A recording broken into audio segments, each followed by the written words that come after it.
ഞാൻ അതിൽ ഇടപെട്ടത് ഇസ്ലാം മതത്തിൽ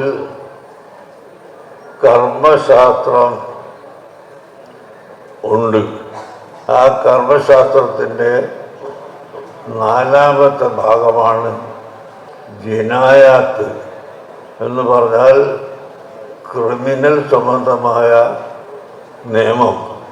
ആ നിയമം പഠിച്ചതുകൊണ്ട് ഇന്ത്യ രാജ്യത്ത് ജീവിക്കുമ്പോൾ ഇന്ത്യയിലെ ക്രിമിനൽ നിയമം കൈകാര്യം ചെയ്യുന്ന ആളുകളുമായി ബന്ധപ്പെടുകയല്ലാതെ ഒരിക്കലും നിയമം കയ്യിലെടുക്കുന്ന സ്വഭാവം നമ്മുടെ കുട്ടികൾക്ക് ഇല്ല. അതുപോലെ ഇപ്പോൾ യമനിൽ ഒരു പെൺകുട്ടിയെ തൂക്കിക്കൊല്ലാൻ തീരുമാനിച്ചപ്പോൾ നമുക്ക് ഒന്നും ചെയ്യാൻ സാധിക്കുകയില്ലെങ്കിലും അവിടുത്തെ പണ്ഡിതന്മാരുമായി ബന്ധപ്പെട്ട് ഇസ്ലാമിൽ കൊല്ലുന്നതിന് പകരം ദിയത്ത് കവത് എന്നൊക്കെ അറബിയിൽ പറയുന്ന ചില പ്രായശ്ചിത്തം ഉണ്ട്. അത് ചെയ്താൽ വിട്ടുകൊടുക്കാൻ കുടുംബങ്ങൾക്ക് അധികാരമുണ്ട് എന്ന് ഇസ്ലാം മതം നിർദ്ദേശിക്കുന്നു.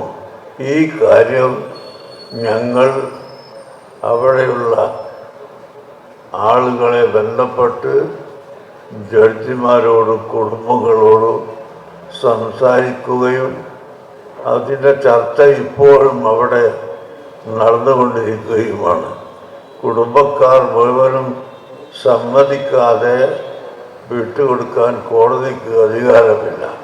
അതുകൊണ്ട് വീട്ടുകാർ മുഴുവനും സമ്മതിക്കുമോ ഇല്ലേ എന്ന ചർച്ചയിലാണ് ഇപ്പോൾ അവിടെ ഉള്ളത്.